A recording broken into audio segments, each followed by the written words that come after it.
7:30 p.m. For those who are joining us for the first time, MDSA JQ has 3 segments. In the first segment, the presenting team will be discussing and critically appraising a landmark paper. This will be followed by a journal blast and a short video case presentation from the article from the journal Annals of Movement Disorders. So to chair today's sessions, we have Professor Vinay Goyal. Sir is past MDSA president, ex-professor AIIMS New Delhi, and currently head of the department and director, Neurosciences Institute, Medanta MedCity, Gurgaon. And we also have Dr. Dhamija. Sir will be joining us shortly. Sir is the newly appointed director of IBAS Hospital, a movement disorder expert. And we also have Dr. Suman Madam. She is a consultant neurologist and movement disorder expert at IBAS Hospital. Over to you, chairpersons. Good evening, everybody. Welcome to this new edition of Journal Club. After a long time, I've been attending this because it used to be on the Saturday. And attending a program on Saturday was, I couldn't finish my OPD. So this time it is happening on Friday. So I'm really happy. Do we have the program? I think first Isha is presenting a Journal Club. Am I correct? Yes, sir. Yes, Dr. Isha will be presenting the article. Dr. Isha has been a student of MBBS, MD, and then DM from AIIMS. And then she shifted into practice. Currently, she is at Gurgaon. And welcome, Isha. And please present your Journal Club.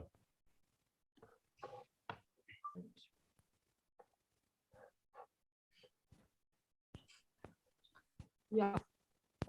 Good evening, everybody. Welcome to the Journal Quest, the first session of year 2022. My paper is an interesting one, which I'm going to present. The topic is levodopa response a valid indicator of Parkinson's disease? This study was carried out at Washington University, St. Louis, and it was published in the Movement Disorders Journal in the month April last year, 2021. So, introduction. The clinical diagnosis of Parkinson's disease is based on clinical characteristics and supportive criteria of clear and dramatic response to dopaminergic therapy.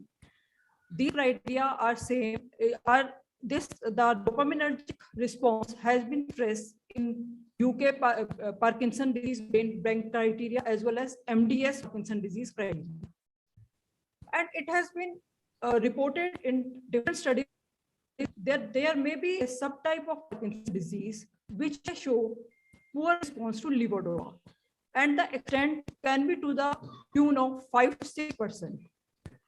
And a dopaminergic response can also be seen in atypical Parkinsonism or Parkinsonism. In MSA, PSP also, the dopaminergic response can be seen.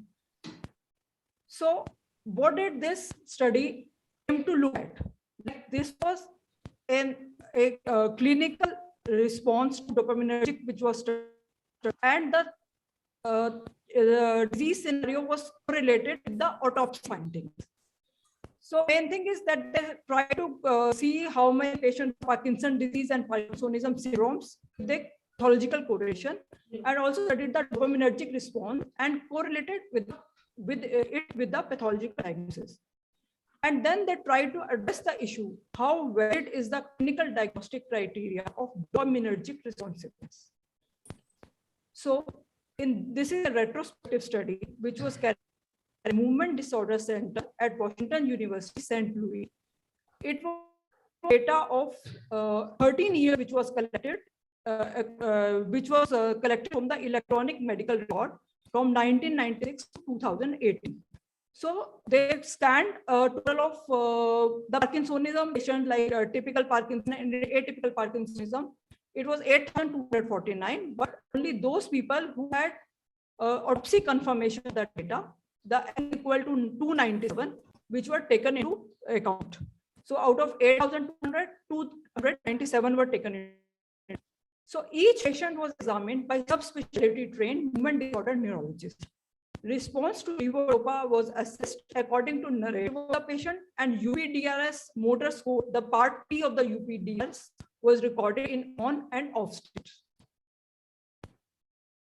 So UPDRS score, they took the criteria as follows. Marked response was taken as more than 10-point change in motor UPDRS, moderate as 5 to 10 change, and nil less than 3-point improvement. Like typically we take it as most of the criteria we follow is more than the decrease in UPDRS motor score of less than 30% is taken as a marked response to levodopa. In this, they defined it as marked response as more than 10 points, moderate 5 to 10, and nil is less than 3 points. So the medication intake was expressed as levodopa equivalent dose, LED. I was just like to define it LED. LED is like they recorded the levodopa intake, and as well if the patient is taking some dopaminergic agonist drugs or any other MAO inhibitors, the LED is that conversion factor is used if the patient is taking some medication other than levodopa, and according to the conversion factor that is converted to LED. Like suppose the patient is taking a ropinirole of 1 mg, that would be equivalent to levodopa of 20 mg. So this is for the sake of uniformity, to maintain uniformity in the record. So LED was recorded. Age of onset was recorded. Duration of the disease. Duration of disease was described as time in interval between symptom onset, death of the patient. Like when the autopsy was carried out, the death of the patient. That was the total time interval that the disease persisted. And neuropathological examination was performed at Washington University, St. Louis, and they used the histopathology criteria as well as the immunohistochemistry was used for alpha-synuclein using different monoclonal antibodies. Patient-specific antibodies, LB509 monoclonal antibodies. So, the standard pathological criteria were used in the presence of Lewy body, loss of pigmented neurons from the substantia nigra. Alpha-synuclein could be found in the cortex of PD patients. In the PSP, it is the phospho-tau immunoreactive astrocytes, NFT. In MSA, it would be immunoreactive glial cytoplasmic inclusions with neurodegeneration demonstrated in striatonigral OPC pathways. For tau reactive lesion, tau immune-reactive lesions, aesthetic plaques, corticobasal bodies, swollen achromatic balloon neurons, neural loss in cortex, and the patient records were scanned. Like there could be multiple pathologies also. It can be like whatever the suppose Alzheimer's disease also existed along with the PD. So all those things were recorded. That it can be a dual pathology also. Multiple pathologies can exist in the same person. The statistical analysis they use non-parametric test. Truckel-Wallis test was performed. Post hoc analysis, and for categories, chi-square test was performed. I'm just projecting few of the images this was since it's the autopsy study. Like in PD, they demonstrated the Lewy bodies. It can be like demonstrated the brainstem. There can be cortical Lewy bodies also. In MSA, there are glial cytoplasmic inclusions which are seen neuronal. Typically, is glial cytoplasmic inclusions seen in pons, inferior olivary nucleus, pontine nuclei. In PST, since it is a tauopathy, the tau immunohistochemistry was performed, and neurofibrillary tangles, tufted astrocytes, these were demonstrated. In CBD, they were in the cortex, there's tau positive neurons and tau positive neuropile threads. Like this is the cortical basal body, and tau immunoreactivity, the stains were used. So the neuropathological study which was carried out in this, and the diagnosis was established, and the classified as Parkinson, PD, CD, MSA.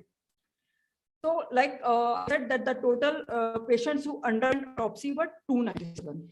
Out of these, they included, for the analysis, they took 257 patients because in them the clinical data was complete. The trial of dopaminergic therapy and what was the response, that response was available in 257 patients. From this 257 patients, 24 patients were excluded since the pathological diagnosis came out to be something other than Parkinson and Parkinsonian syndrome. That was something else which came out. So the total patients which were 233 patients were analyzed. And when they classified them, the PD turned out to be in 182, which constituted 70%, MSA in 9.7%, PSP in 7%, CBD in 3%. So this that the total patients were analyzed 232 of the Parkinson disease. 24 there was pathology other than Parkinson's disease which came out. So this slide I'm showing, which is the table.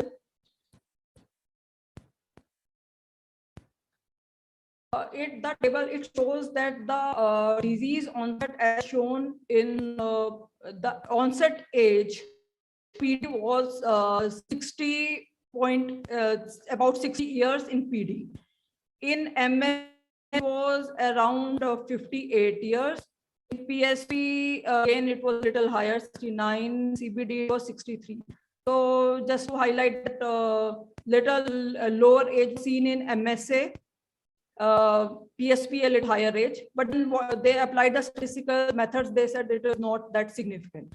So now we see the total in 182 patients with PD patients. This is the chart of patients with marked dopaminergic response. So out of 182, 125 had very good response, and 41 had moderate response. 60 patients they did not. Even out of this 125, like 125 marked response, some moderate response also. If they saw this building of phenomena was very prominent, it was also equivalent to having a very good response to dopaminergic therapy. And as we already know, Parkinsonian syndromes can also show a good dopaminergic response. Like in MSA, we see good response, marked response in 4 patients out of 25. In 9 patients, it is moderate response. In PSP, 3 out of 18 had marked response, and 5 out of 18 had moderate response.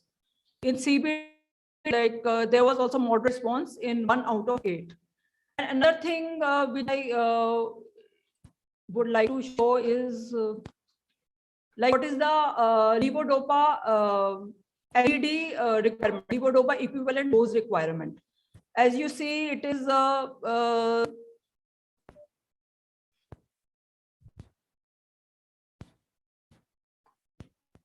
levodopa dose requirement is 650 mg median in Parkinson disease.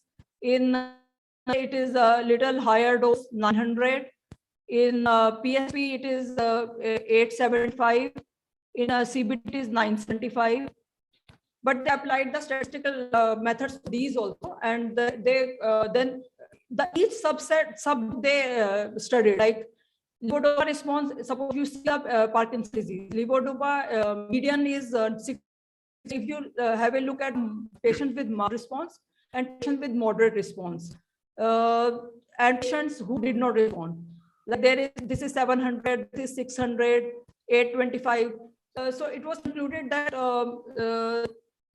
like adequate levodopa was given. Like it is not that the patients who did not respond were given less levodopa. All these subsets, they were comparable. Like the levodopa equivalent dose, it was comparable. Also comparable in this group of PD, MSA, PSP, CBD, and dyskinesia. The patients who showed us, like it was in in Parkinson's disease around 66%. In PSP, dyskinesias were seen in 27%. So mainly, just I want to highlight that the onset of illness was lower in MSA, but not much statistically significant. And levodopa equivalent dose were also comparable in patients who had marked response, moderate response, and nil response. And also, if we see that the disease duration, you will find the patients who have marked response, the disease duration is a little longer. As compared to patients who did not respond, the disease duration is a little shorter. These are some subtypes of patients who did not respond. They have like disease onset also at a little higher age, and disease duration is also a little lesser as compared to the patients who had marked response.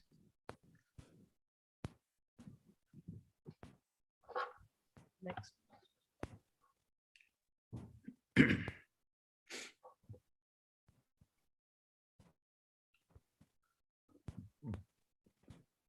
So as I said that about 24 patients were excluded because the autopsy findings show that they had diagnosed other than Parkinsonism.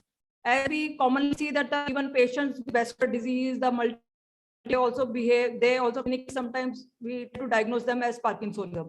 So there are with vascular disease about 7, Alzheimer's with 2, NBIA with 2, CJD 1, Huntington disease 1, NPH 1.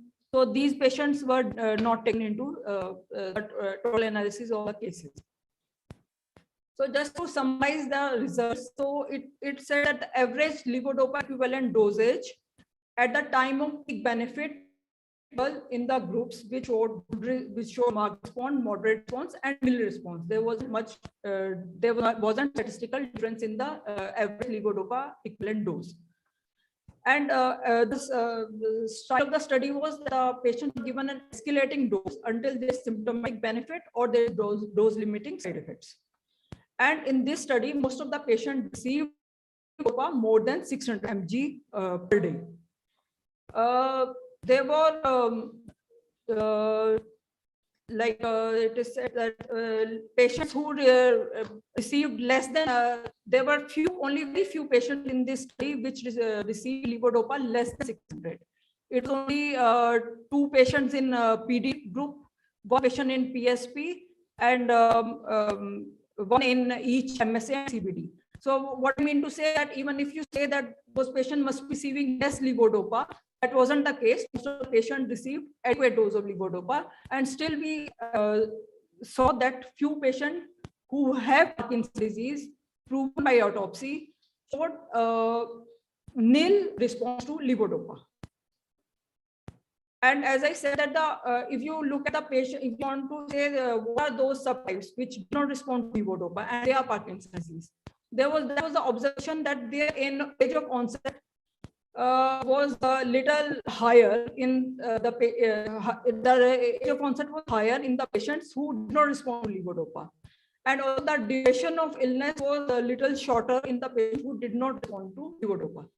So disease duration correlated with the response, and the disease also correlated with the response.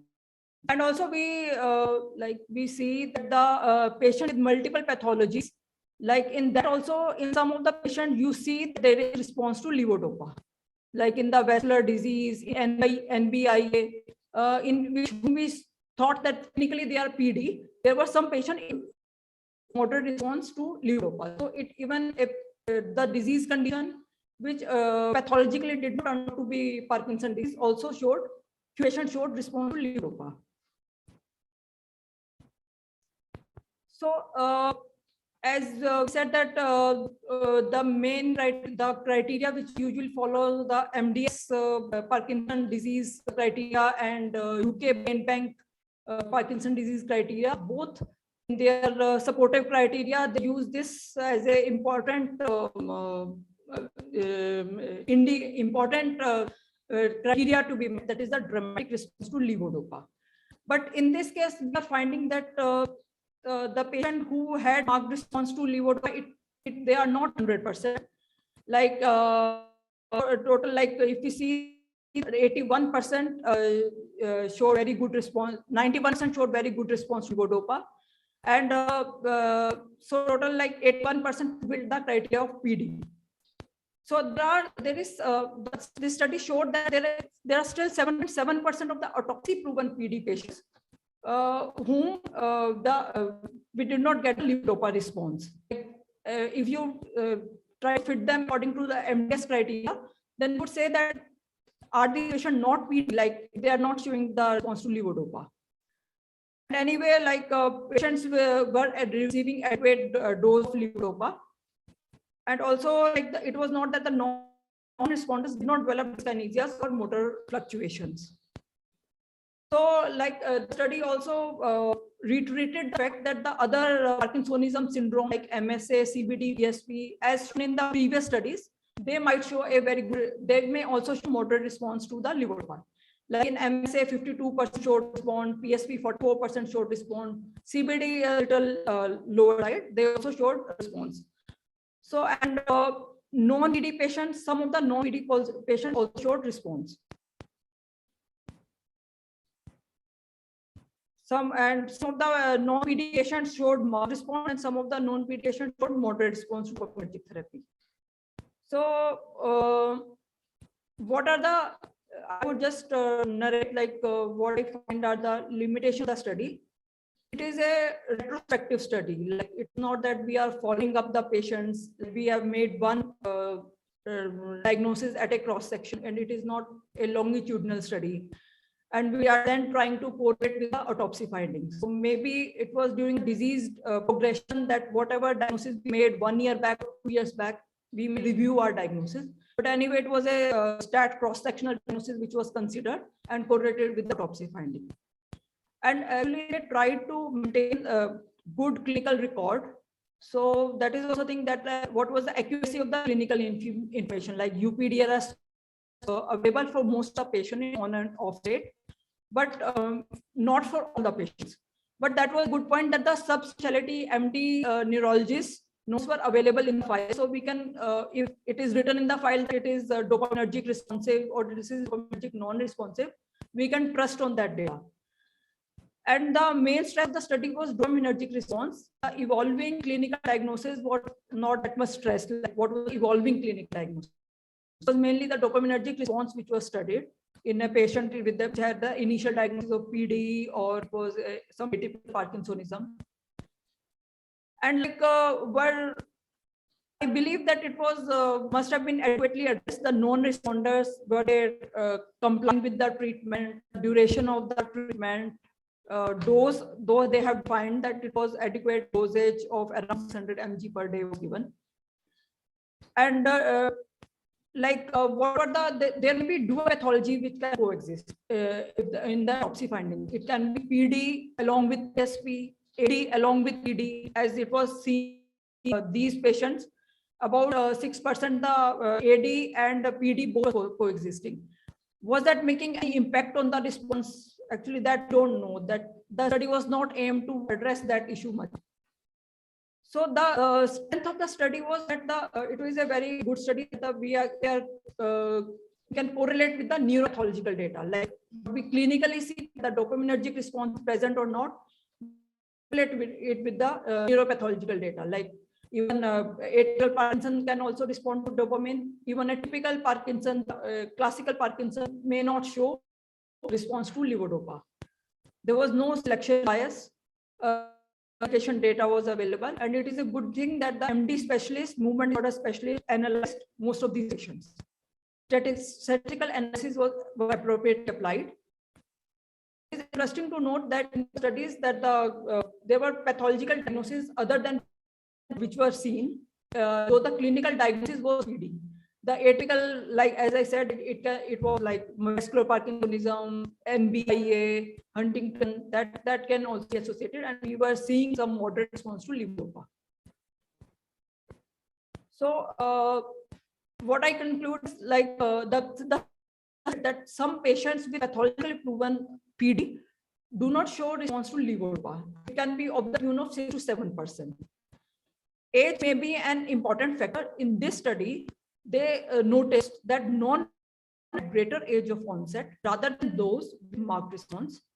Non-responders had a shorter disease duration, and in both the categories, adequate levodopa response was assured. So it just puts a question in our mind and gives us a food for thought. These are criteria which are taken in most of diagnostic criteria. There should be substantial response to levodopa of Parkinson's disease. Is this adequate and sufficient in itself? Like substantial response to levodopa is frequent, but not universal in PD.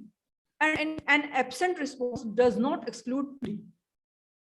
I would just conclude that there may be this is a subtype of PD which does not respond that well to levodopa, but it is PD only. So the study is open for discussion. That is what I wanted to say.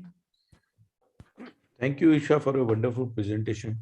And as we know clinically that whenever you start levodopa in a patient with Parkinson's disease, and you have a minimal expectation that they would respond. And if they don't respond to initial dose, and I always ask this question to all my patients, is the effect magical? Or आपको लगता है कि दवा खाते ही एकदम बहुत अच्छा effect आ गया? And if they say, no, it is not a very good response, I didn't expect that. There are two situations. One is patient may be having little advanced Parkinson and we have tried it a smaller dose. So I always give a higher dose challenge to see the effect. And I've always been practicing that whenever the patients say, no, the effect is not very good, so I call them off the drug next day morning in the OPD, examine them and give maybe 1.5 or 2 tablets of levodopa and see the response myself. And that sometimes changes the perception of the patient that they are responding to levodopa or not. And that helps in management because you know they are definitely responding to the drug. And as you could see from the chart, which is a beautiful chart of comparing the efficacy, after 16 years of Parkinson's disease, with 600 milligram of LED, they were responding about how much percent? Some 70, 80%, no, 92% were responding well. Whereas in MSA, even after 6 years with 900 milligram of LED, they were not, only 30, 40% were responding well. And in PSP, after 6 years of, in PSP, 9 years of follow-up with around same 900 LED, the response was around 40 to 50%. So MSA patients initially they do respond, and it is sometimes difficult to differentiate. But I always look at the excellent effect. If that excellent effect is not there, then it creates doubt in my mind, and I know this is not an Parkinson. It looks like a typical Parkinson. So we have some questions. Dr. Sanjay is asking that how long the response lasted if this study is mentioned, and also any subgroup analysis of like PSPRX versus PSPP, MSAP versus MSAC. Have they again categorized into this format to look at the response? They did not about the PSP subtype mention. They have not done this. Yeah. Yes. And duration also that so just that duration of the disease they mentioned. Duration they have mentioned, but they have not mentioned that after 5 years how many people responded, after 10 years how many people. They have not subcategorized. They have taken endpoint and they looked at that because it's a retrospective data. So I think this answer will be difficult to answer. Dr. Suman is asking, what were the DET scan imaging finding in non-responder PD? That not commented. Well, they have not commented that because some of them may be sweat actually, and so their DET scan may be normal, so they are not responding and they remain same. That is quite a possibility. Any other questions from the panelists? Yes, we have one question from Dr. Subodit. He has asked whether the authors taken into account degree of pathological involvement and other co-pathologies in segregating responders versus non-responders. Basically, isolated pathology versus mixed pathology. They just mentioned that the mixed pathologies were found in PD plus AD, but response-wise they did not define. That is what I mentioned in my study, like, is it if the PD and AD is coexisting, they're responding less to that, but that question we actually don't know. Actually, I was just searching that there is some neuropathological study which was carried out like recently. There was in 2019, a JAMA Neurology, it has come like prognosis and neuropathology correlation of clinical subtypes of PD. Like they have said that how does the neuropathology and what are those subtypes which respond which progress fast and which do not progress fast. So these are interesting studies that neuropathologically correlate with the clinical scenario. And actually, I wanted to ask, like levodopa, what should be the maximum dose that we should go before declaring that this patient is not that good responder? A single dose of 200 to 300 milligram of levodopa, somebody does not respond. I would say at single dose they are not responding.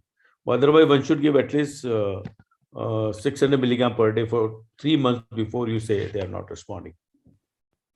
In some studies of MSA, PSP, it up to 1000 mg also. I don't know. I do that routinely. In all my atypical Parkinson, I give very high dose of levodopa. Some of them maybe up to 1200 and 1400. The idea is if they get any response with levodopa, even at a higher dose, I'll buy it.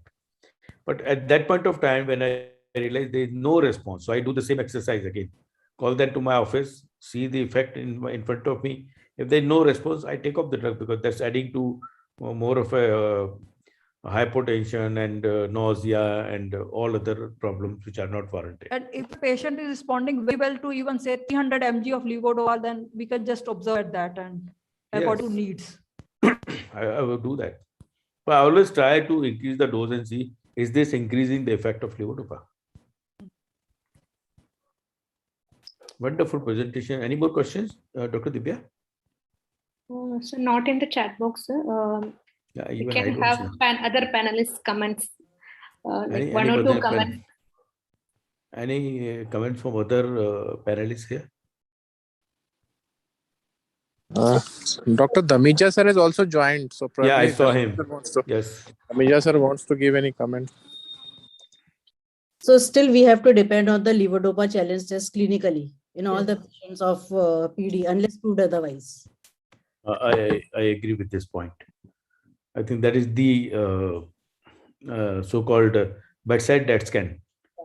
So if you are responding well, you are responding well. If you are not responding well, because after so many years of seeing now DET scan, which is available in India, I have seen varieties of fallacies in them. Some of the patients who are, I'm doubting it's a clinical Parkinson, but the DET scan comes, this DET scan comes severe deficiency. Whereas there was a patient who was a known case of essential tremor for 20 years. And now he was evolving into Parkinsonian symptom. And every time I would do a DET scan, it would come negative. And then I tried levodopa, he responded so well. So the quality of the standard of testing in India, I sometimes doubt. And some of the center I have identified personally, I think they do a good quality job. Sir, as we have limited time with information So, from the chair, can we move to the next segment? Yes, I would I request request, Dr. Dhamija to invite the next speaker. Thank you. I think Dr. Suman is here. Dr. Suman, can you just start it? I just joined in, so obviously I'll just take the general club, the journals. Yeah. Please. Okay. Dr. Suman, please. I would like to invite Dr. Vaibhav for the next presentation. He will be presenting the journal blast. Dr. Vaibhav, he will be presenting 2 articles. Dr. Vaibhav is presenting short case or? No, Dr. Vaibhav will be presenting there is 3 in the journal blast. Okay, fine. Perfect. So I just want to add to this journal blast. So there are 2 articles which have been chosen, and both are very much relevant because in the advanced Parkinson's disease, the freezing of gait as well as the balance and falls, they are the most crucial aspects to manage. And it is really a skill to manage these 2 things, particularly freezing of gait, which is more than now it's more than motor to be a cognitive issue also. So these 2 articles, they are very, very, relevant to clinical practice in the treating Parkinson's disease. And in addition to the doing strategies and other methods which we use normally, these new evidence which has come up in the literature, I think that's the best to watch it. Please carry on now. Dr. Vaibhav? Yeah. Thank you, sir. First of all, very good evening to all the respected faculties, seniors, and my colleagues. At the outset, I would like to thank MDSI for giving me this opportunity. Is my screen visible and it's in full screen mode? Yes. It is. Okay, thank you. Yeah. So I'll be presenting 2 articles. The first one is from the Frontiers in Neurology. This was published in 3rd January 2022. It's a prospective cohort study, which is on the longitudinal prediction of freezing of gait in Parkinson's disease. So as we know, fog, freezing of gait, is a very disabling symptom in PD. It is defined as a brief episodic absence or marked reduction of forward progression of the feet despite the intention to walk. It increases the probability of falls, there is fractures, there is increase in the caregiver burden. There has been several longitudinal follow-up studies that have reported risk factors for future fog onset, which includes the demographic parameters, motor symptoms, non-motor symptoms, lab parameters, but these were the small and single center database.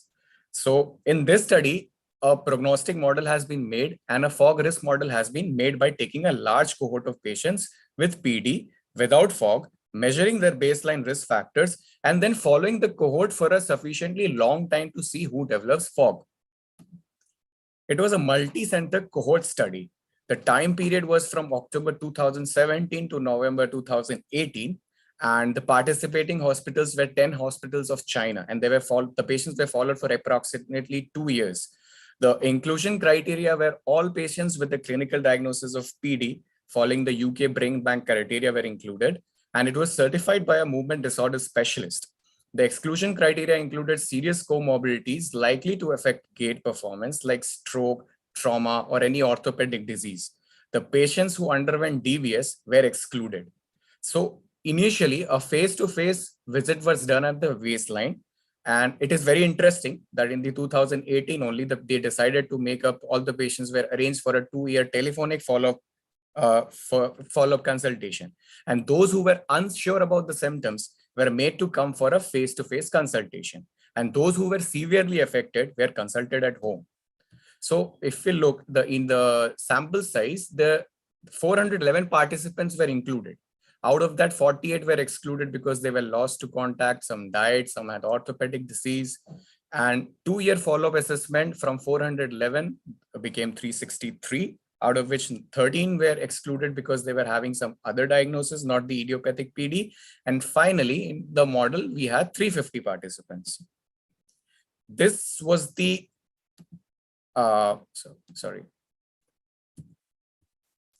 This was the questionnaire that was used. The new fog questionnaire was used for knowing the outcome. And the presence or absence of fog was basically identified by the self-reported structured questionnaire, the new fog questionnaire. Fog was also identified when it was observed by an experienced clinician during a visit, or it was reported by patients, their family members, or their caregivers. Participants were asked to walk in a narrow passage, pass through a narrow doorway, make full and rapid turns, and walk under dual task to see if fog could be provoked in the clinic during a visit. The typical fog phenomenon was demonstrated to the patients, their family members, or their caregivers by an experienced clinician to help them to recognize the onset of fog. These were the 12 candidate predictors, which included gender, age, disease duration in years, modified HNY staging, the UPDRS Part 3 score, we had a tremor dominant score, PIGD score, MoCA score, HAM-A, HAM-D, Berg balance score, and the levodopa equivalent daily dosage. There are some of the parameters that I've highlighted in bold. I'll come to that. So if we look into the results of this study, there were around 350 participants, out of which 132 participants, they converted into fog. And as you could see, there were certain parameters that were statistically significant, of which disease duration, modified HNY stage, UPDRS score, part 3, the motor part, PIGD score, HAM-A score, HAM-D score, Berg balance score, levodopa equivalent daily dosage, all were statistically significant between the non-fog and the converted fog group. So out of total 350 patients with PD who finished 2 years follow-up, at follow-up assessment, there were 218 participants who remained N-fog. They were non-fog, while 132 patients reported that they had converted into fog group. And another interesting finding was that there are 36 converters and 54 non-converters that received a face-to-face assessment. The likelihood of being characterized as a converter or non-converter did not differ based on whether the follow-up was performed remotely or in face-to-face assessment. So to make up the model, they decided to make a bootstrap sample. And we had this 12 candidate predictors, which I had mentioned before. And all those parameters that basically gave a score more than 50% in the bootstrap samples, which include the disease duration, HAM-D score, and the levodopa equivalent daily dose score were finally selected as part of the prediction model. So we had basically 3 things: disease duration, the grade of depressive symptom, and the levodopa equivalent daily dose, which were finally taken into the final model. We can all see their odds ratio more than 1. Before I move into the next slide, let's understand what actually is a C statistic. They have employed the C statistic in the analysis and stats. C statistic is basically a measure of goodness of fit. What we have to see, we get a score out of it. A value which is less than 0.5 is a very poor model. A value of 0.5 means that the model is no better than predicting an outcome than random chance. So basically what we need in a prediction model, that the score should be more than 0.5, somewhere in the range of 0.7 or 0.8. So in this study, after a 5-fold cross validation, we had 350 participants. There were 5-fold cross validation. We can all see that in the C statistic score, all were around 0.7, 0.8. So that is basically indicating a good model. So the primary purpose of this study was to basically develop a model that could identify high risk individuals for future fog onset before the fog occurred based on easy to use NOMO score. Many physicians could benefit from optimizing the regimen of anti-Parkinson's drug or some behavioral interventions. In this study, there were 3 parameters that were basically contributing that the patient could convert to fog. One was that longer disease duration, higher levodopa equivalent daily dose, and those with higher severity of depressive symptoms. Let's look into the model which they created. This is basically a normogram which they created. So as mentioned, they have 3 things: levodopa daily dose, disease duration, and grade of depressive symptoms. So suppose if we have a patient with moderate depressive symptoms, he would come into 3 points and he would get a score of around 24. Someone who has got a disease duration of 6 years would have a score of 20 points. And someone who's taking around 700 mg of levodopa per day would have somewhere a score around 50. So that makes it somewhere around 92. So if there is a 92 points, that means he is having a fog risk of around 82%. Let's see how the NOMO score what was the performance of the NOMO score. The sensitivity was 75%. And the specificity was 73, and a very good negative predictive value of around 83%. So limitation in this study was that they did not discriminate the predictors of fog in patients with different medication states, like on and off state. The effect of DBS on fog was not considered, and the interval between the follow-up visits among patients was not strictly restricted. So basically, they could not determine from the study when actually is patient developing from a non-fog state to a fog state. So is this the only study that is predicting the fog model? No, we have some other studies also. This is one study that was published in 19 January 2022.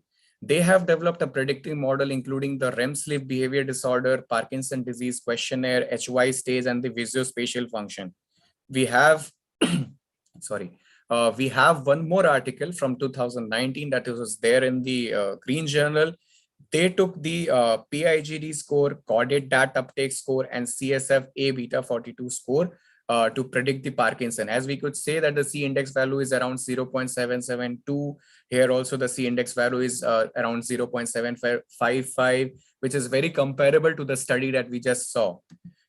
Coming to use of wearables and machine learning. So there has been this study, prediction of freezing of gait in Parkinson's disease using some wearable devices. So where they have basically calculated the angular velocity signals.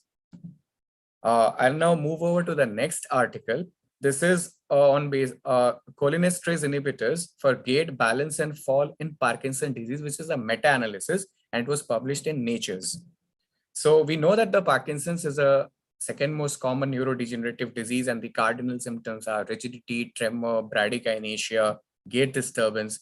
And unlike the first 3, the gait disturbance does not respond well to the dopaminergic replacement therapy.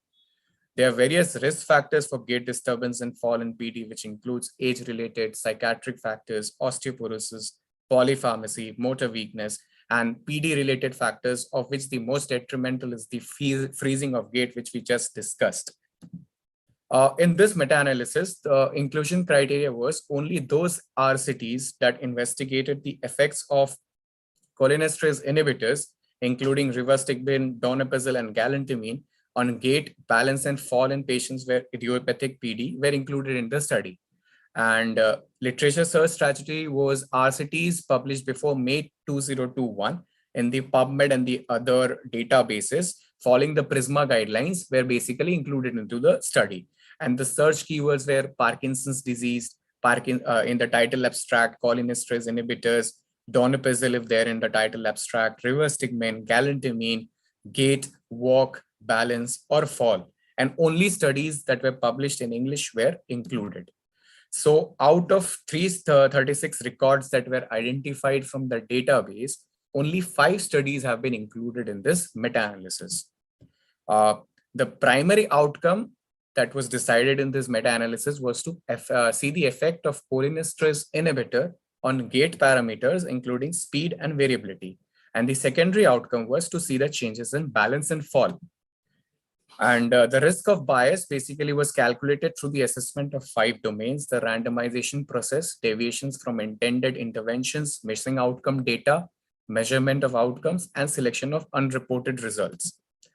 The data was analyzed using the Review Manager 5.3. Meta-analysis was performed using the PRISMA guidelines. The standard deviation was calculated using the confidence interval, standard errors, interquartile ranges, and the effect of continuous outcomes were reported as the standardized mean difference, SMD. And the precision of effect size were reported using a 95% confidence interval. And a pooled estimate of weight mean difference, WMD, was computed using the Dersimonian and Laid random effects method. A statistically significant result was indicated by a p-value of less than 0.05 or a 95 confidence interval that did not include 1 in the relative risk ratio and 0 in the WMD estimation. And I-square statistics that quantifies the heterogeneity of outcome variability was used. Results, there were 5 eligible RCTs that were included in the analysis, those who were published between 2010 and 2020, and they had sample size ranging from 20 to 130. So these were the characteristics of the included study. We could see Chung et al., Henderson et al., Lee et al., Mancini et al., Stewart et al. There were 5 studies that were taken, and all of them had intervention. All of them used cholinesterase inhibitors. Some used donepezil, rivastigmine was used, and the outcome was like on gait, speed, and activities specific balance confidence scale, on fall, on gait, speed, and variability, on fall, and again on gait, speed, and variability. So this is basically the summary of the all meta-analysis that is there in this graph, in this picture. We can see if we see the first figure A, this is the effect of cholinesterase inhibitor on gait speed, and this is the effect of cholinesterase inhibitor on the step stride variability. And the other figure is the effect of cholinesterase inhibitor on the balance, and the second one is on the fall frequency. So a lot of numbers, a lot of graphs. Let's just move into the basics. So basically what has been used in this graph is a forest plot. Now, forest plot has got a horizontal axis and it has got a vertical axis. The vertical axis is basically the line of null effect. And in the horizontal axis, we have the numbers. So if they, we can see that the line of null effect now coincides with 1.0 here. If we are using odds ratio, then the number would be 1.0. But in this study, the standardized mean difference is used. So the value here would be 0. So here what we could see is, for example, there are 3 studies that have been displayed here. If we look into the horizontal line, that basically describes the confidence interval. And this one, the black box, is basically the point estimate. The larger the box, that means the bigger is the participant in the study, and the smaller would be the confidence interval. What is important to know is the horizontal line should not be touching the line of null effect. If it touches the line of null effect, that means the study is not significant. And the most important other thing is the diamond of the group. So we have this 3 study. What happens in the diamond of the group? And the diamond basically combines all 3 studies together. If we look into these 2 points, if we draw a vertical line in between these 2 points, it basically represents the confidence intervals. And if we draw a line from here, it basically gives out the point estimate. Again, the rule remains the same. It should not touch the line of null effect for the study to be significant. So let us now, with this knowledge, analyze these figures. So if you look into the figure A, it has analyzed the effect of cholinesterase inhibitor on the gate speed. As you could see, all the 3 studies that have been performed, they're all touching the line of null effect.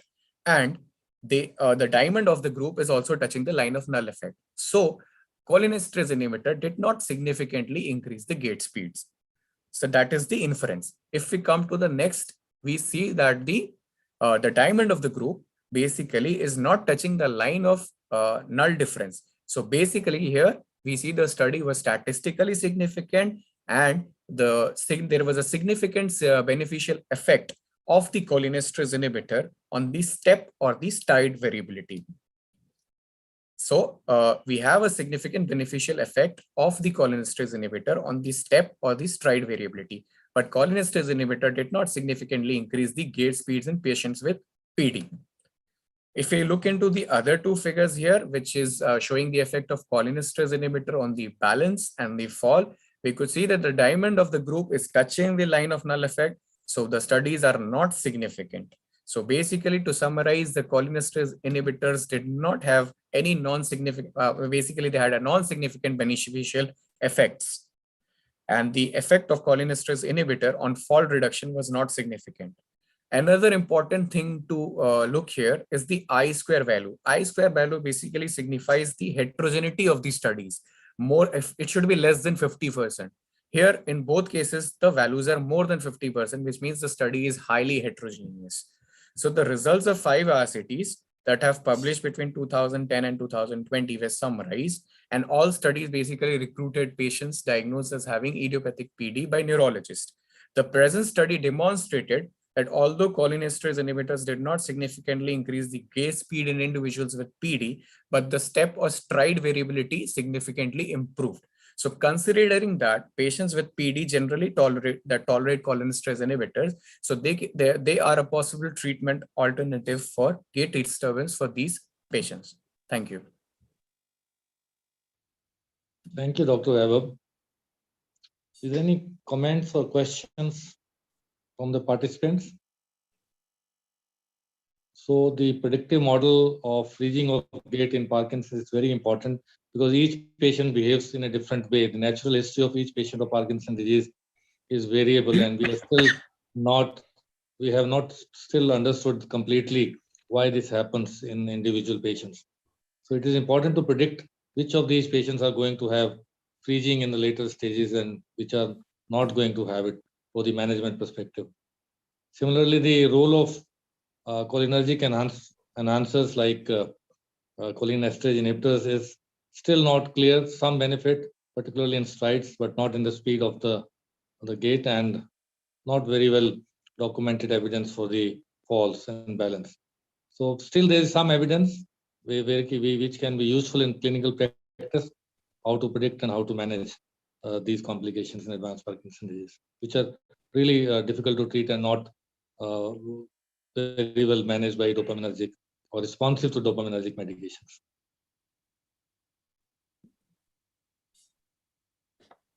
Can I make a comment? Yes, please. Yes, please. I was noticing this is the disease where the mean onset of disease or duration of disease was 4 years plus, and 2 years follow-up study. And around 34% of the patient fell into FOG. Yes, sir. That is not little palatable to me, because if that is the case, that after 4 years, 34% patient will have freezing of gait. So here, my first question will be, was this freezing of gait off levodopa or on levodopa? So that is basically the limitation of the study that I have mentioned, that they did that not. becomes very fallacious, actually. You know, if you Yes, don't sir. give Yes, adequate sir. dose, Yes, then sir. everybody will call FOG. Actually, in true sense, FOG is not is basically non-levodopa responsive. Yes. Yes, sir. With the Yes, best sir. available drug, if you still getting freezing of gait, then I would consider a true freezing of gait. Yes, sir. That may be the reason that a lot of patients will still be responding to levodopa. They fall into the trap that they are in, and that may be the reason that their stride line improve when you give them levodopa. Yes, sir. So this 4 year duration is little too early for our patients. too early, yes. Within 4 years, people developing freezing of gait is a bit unusual in our population of PV Yes, patients. I would not expect. But having said that, 350 patients and 2 years duration of follow-up, prospectively studied cohort study gives an idea that this must be followed up in a patient with advanced Parkinson's disease or a longer duration of disease, along with the Yes. different on and off stages. Yes. If there are no more further questions, then Dr. Suman, can you invite Dr. Prateek? No, Dr. Divya, there is a question, I think. Yeah. Somebody is asking any experience of using methyl phenidate for freezing of gait. Yes, sir. This There is one question is by question. Dr. Priyank Patel. I have no experience. So my experience with freezing of gait Anybody is has only this?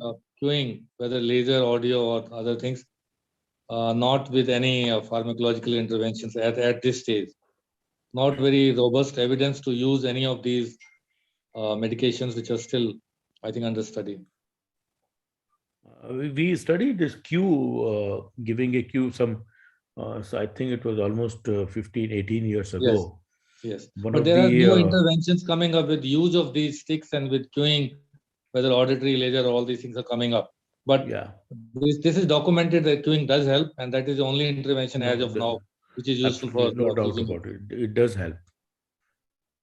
We always have been using all these tricks. So for, Next. We don't have any other questions, sir. So we can move to the video segment session. so for the last part of the session, I would like to invite Dr. Prateek for case presentation. Dr. Prateek, please. Yes, ma'am. Thank you, ma'am. Am I visible and audible? Yes, Prateek.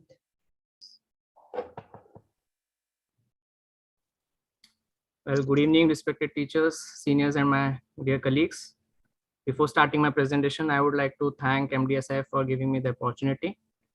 I'll be presenting two short cases, starting with the case number 1, which was published in Annals of Movement Disorder, titled Delayed Cervicobrachial Segmental Dystonia Secondary to Ipsilateral Cerebellar Infarction.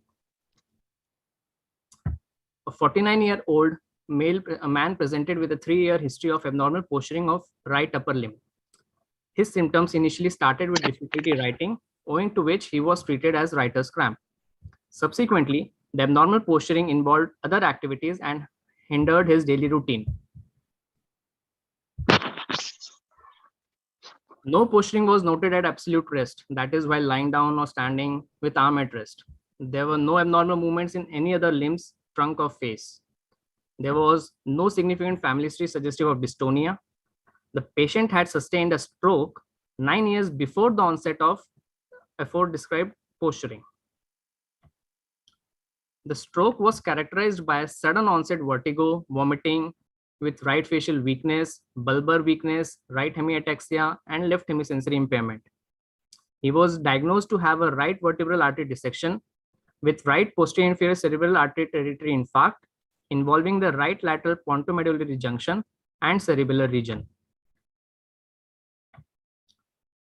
When both upper limbs were at absolute rest, that is hanging by the side of his body, there was no dystonia. But when the arms were kept on the lap, there was intermittent slow elevation of the right shoulder with lateral shifting of the head toward the right. We'll be seeing this in the upcoming slide in the video.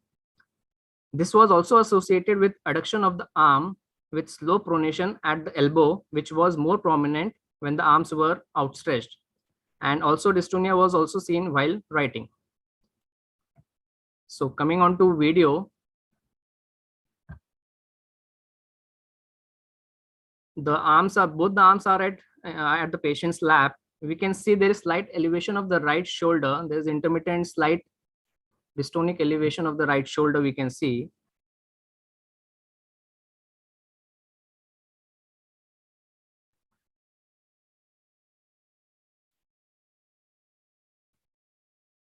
And when the patient was asked to outstretch his both the arms, we can see there is slight pronation at the elbow joint, and also we can see there is slight adduction at the shoulder joint.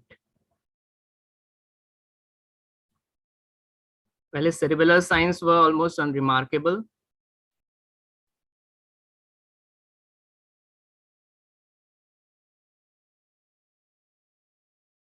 We can see there is dystonia while writing with the right hand.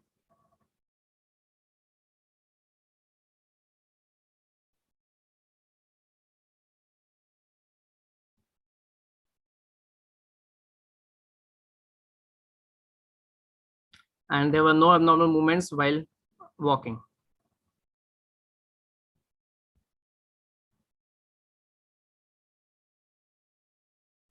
So there was no dystonia observed while walking, and he had a normal arm swing. There was no dystonia elsewhere in the body, and there was no evidence of any other movement disorder. The imaging was performed, and we can see his MRI imaging, where we can see there's atrophy, gliosis, and encephalomalacia, and the right middle cerebral peduncle, his pons, as well as we can see there is cerebral atrophy, bilateral cerebral atrophy, predominantly in the right posterior region, and his basal ganglia and thalamus appears to be normal. Next slide.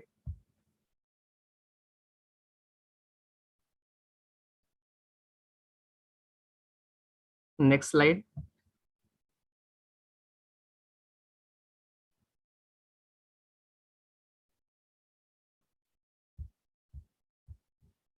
Hello. Jishmita, can you move to next slide? Yes, somehow it got hung up. Just trying.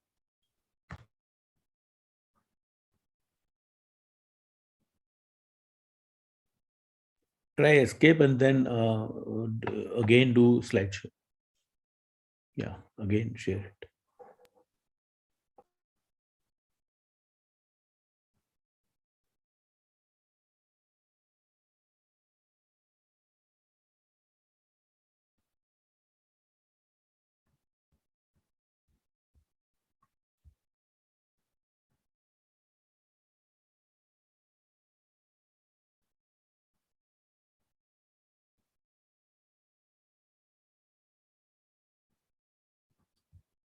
Slide number 11. So the somatotopically, the upper limb is widely represented in the superior as well as inferior posterior cerebellar hemisphere. The lesions in the present case involved these regions and therefore could explain the observed dystonia. Earlier, before this case, there were 2 case reports of upper limb dystonia secondary to ipsilateral cerebral infarction. The pathophysiological mechanism of delayed onset progressive movement disorders are poorly understood, but it has been postulated that unbalanced motor recovery due to slow evolving aberrant neural regeneration and reorganization, which leads to development of pathological pathway in a susceptible individual, may cause this delayed onset and progression. So in conclusion, cervicobrachial segmental dystonia can be a sequelae of cerebellar stroke and may occur even after a prolonged latency. So coming on to case number 2, which was published in Frontiers in Neurology under Movement Disorder section, titled Progressive Asymmetric Parkinson's. Can we discuss case number 1 here before Yes, we go to second case? Yes, sir. Yes, sir. Why do you say it is correlated, the old infarct and new dystonia? I say why they are not independent things. So there are few limitations. Actually, firstly, the genetic study was not carried out. Family history was not available, and only thing they could find was this cerebellar infarction. And with the review of the literature, they could attribute this dystonia to the cerebellar infarction. So there was a possibility of an independent genetic dystonia, which has been mentioned in their limitation part.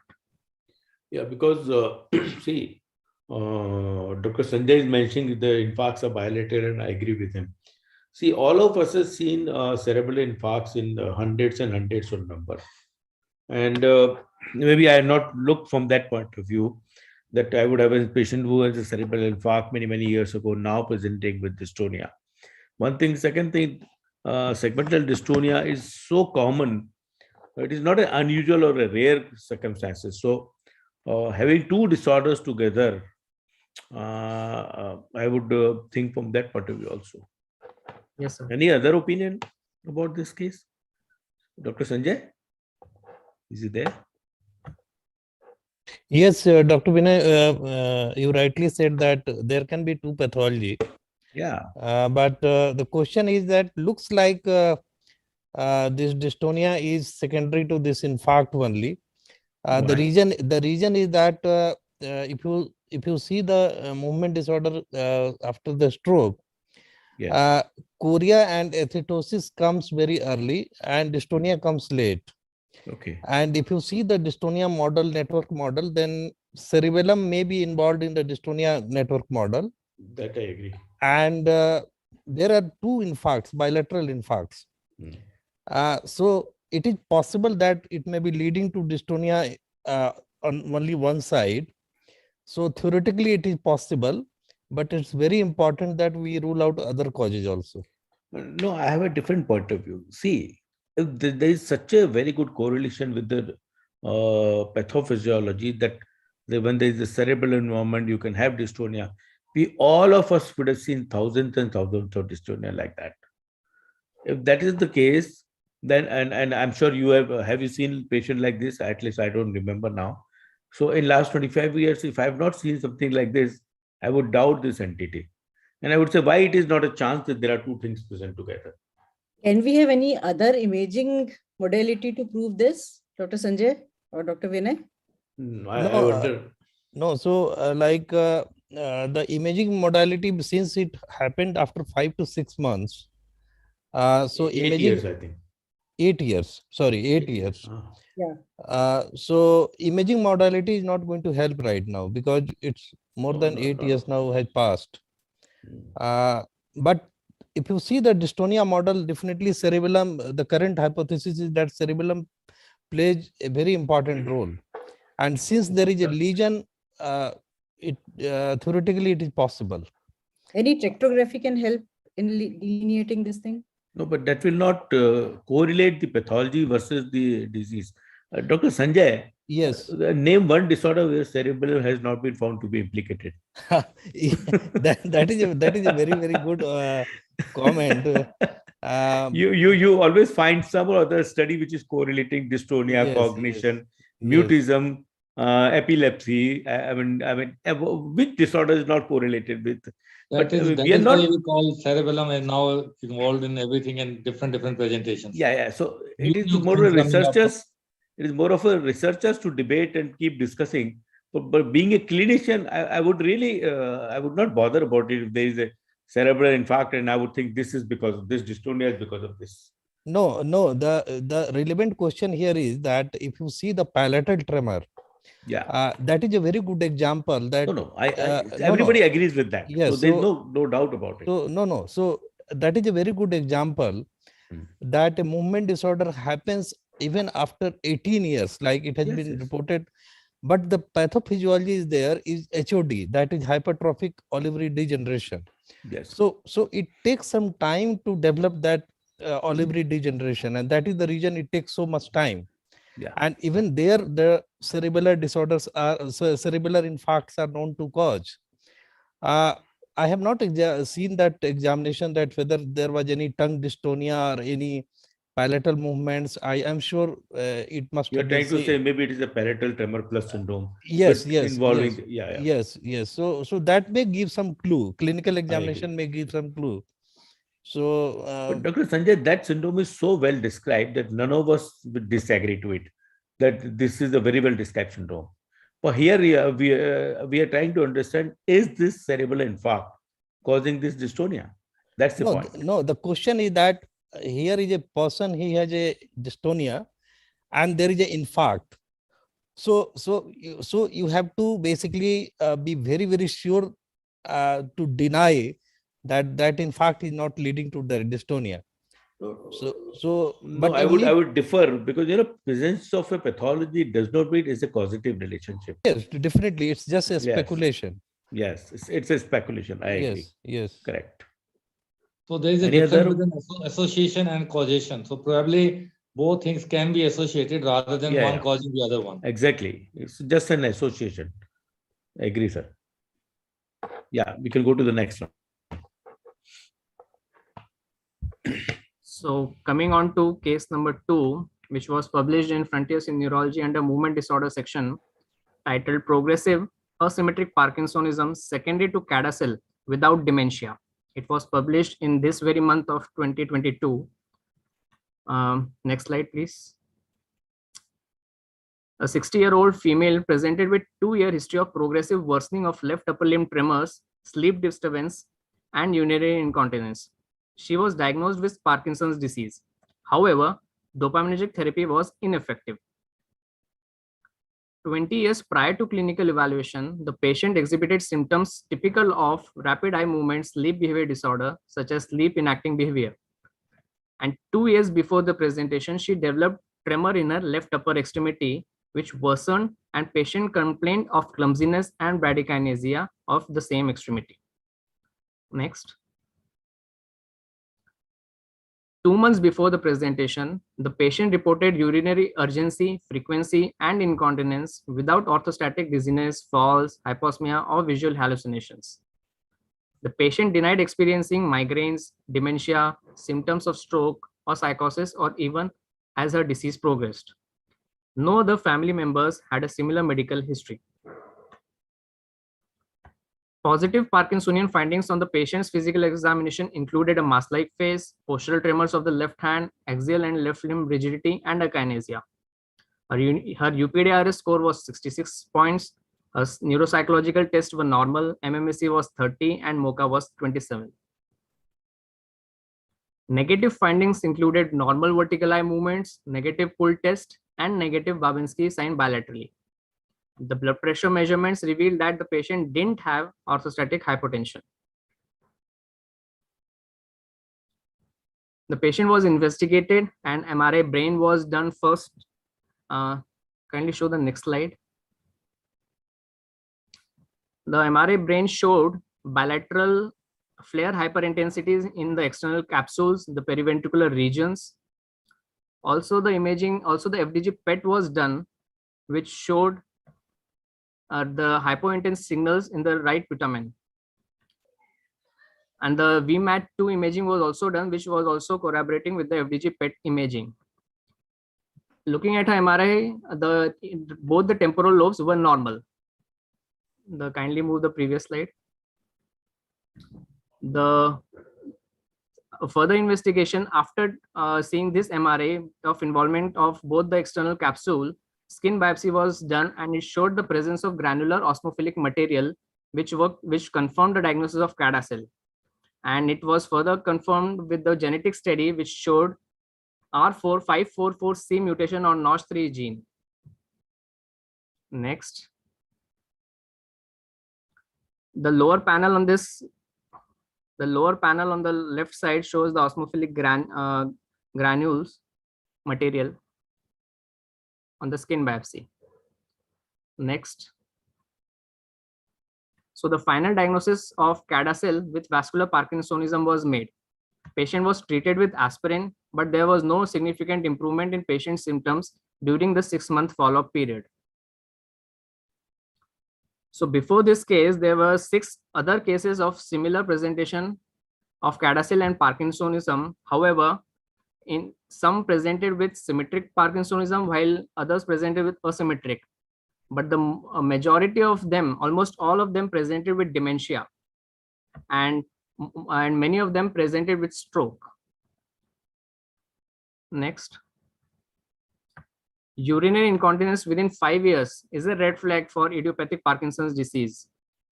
This patient had a normal residual urinary volume. Thus, it was considered that urinary incontinence was caused by white matter lesion of the CADASIL. And the previous studies reported that CADASIL patients with a clinical phenotype of Parkinsonism were characterized by progressive supranuclear palsy, lower body Parkinsonism, and asymmetric Parkinsonism. So all cases before this case, all cases presented with a limited levodopa response, which was attributed to the involvement of because of the involvement of the putamen. Previous cases usually presented with cognitive impairment and stroke, but this patient presented with isolated asymmetric Parkinsonism and RBD without cognitive decline. The higher educational levels and phenotypic heterogeneity caused by gene-environment interaction can account for the normal patient cognition. So it has been previously reported in the literature that mutation of R544C in the NOTCH3 gene shows atypical clinical manifestations. And this mutation is associated with fewer temporal pole lesions, older age of onset, cognitive dysfunction, and is less associated with migraine. These mutations were associated with number of paraventricular white matter hyperintensities. So clinicians should consider CADASIL as a differential diagnosis of Parkinsonism phenotype, particularly when the patient has a past history of premature stroke or progressive cognitive impairment, and neuroimaging demonstrates multiple subcortical infarcts.